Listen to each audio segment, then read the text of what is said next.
Well, with the runoff election drawing closer in the Greenville County Sheriff's race, we're giving you an inside glimpse to the two Republican candidates for sheriff. At Fox Carolina's Kayla Convoy asked both of them 5 questions each.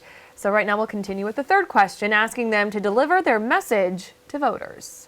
What our plan is to certainly close the gap between law enforcement and this community. I think we can all agree Greenville's a great place to live. I've raised my family here.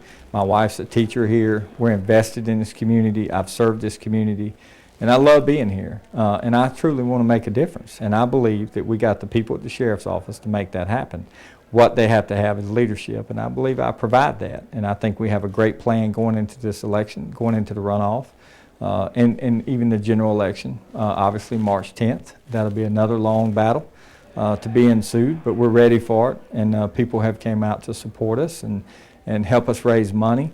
We're not beholden to anybody. The community has really gotten behind me and pushed me across the finish line, and at the end of the day, you know, the Lord's blessed me to put me in this position. So I'm very fortunate to be sitting here talking to you today out of 5 candidates to even be in a runoff. So we're looking forward to it. We got a great message we're getting out to people, and we're asking for their vote. The last several weeks, as 5 candidates made their way toward primary day, we were all defining ourselves.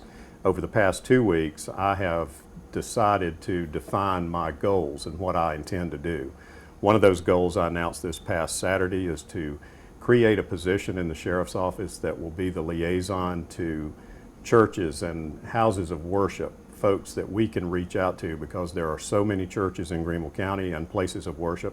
And we've seen incidents over the past several weeks where shootings occur in churches and that sort of thing. So I want to make sure that we have a point person in the Sheriff's Office who will work with the various houses of worship to harden their facilities and make sure security is adequate, and then also have that deputy be the liaison person if that particular place of worship wants to create a security program. So we want to enhance the liaison and the contact in that area. Later today I'll be announcing a proposal in the Five Forks area, because there are a lot of trouble spots around the county. We talk a lot about the wait times for service in both the north and southern end of the county, but we haven't talked very much about Five Forks and Woodruff Road, and that is a congestive hotbed of traffic and problems too that need to be addressed by the next sheriff. The runoff is on Tuesday. The special election is set for March. Now, here's the thing though. We have to do this all over again for the general election come November, so they'll be sheriff for a few months.